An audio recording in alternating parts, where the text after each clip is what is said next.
శనేశ్వరుడు బాధ అంటే బాధ ఎక్కడుంటే అక్కడ శనేశ్వరుడు ఎక్కడుంటే అక్కడ బాధ అని అర్థం. బాధ. కేతు ఎక్కడుంటే అక్కడ ఆటంకం, ఆపేస్తాడు ఆయన. దాన్ని ఆ విఘ్నాన్ని అధిగమించాలంటే వినాయకుడి దగ్గరికి వెళ్ళాలి.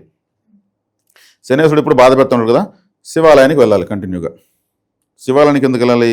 శివలింగానికి ఉన్న ప్రత్యేకత, అక్కడికి మనం వెళ్ళి కూర్చుంటే మనం ఏం కోరుకోవాల్సిన పని లేదు. నాకు అది ఇది నా అడగాల్సిన పని, గమ్మున ఉండిపోవాలి, అక్కడ ప్రశాంతంగా ఉండాలి. మనలో బాధ మొత్తం శివలింగం లాగేస్తుంది, మెమరీ కార్డు లాగా. శివలింగానికి మాత్రం ఉంది ఆ ప్రత్యేకత. అది బాధను మాత్రం మన నెగిటివ్నే లాగుతుంది, పాజిటివ్ని లాక్కోదు. అప్పుడు మనలో మిగిలేదేమి, మన బాధను తెలిపితే పాజిటివే మిగులుతుంది. ఇంతకన్నా ఈజీ థెరపీ, దైవికమైన ఒక థెరపీ ఇంకెక్కడా లేదు. శివుడు కూడా కాలకోట విషం పుట్టింది, ఆయన ఏం చేశాడు? తీసుకునేసాడు. లోకాలు దహించింది అంటే నెగిటివ్నే లాగేస్తాడు ఆయన.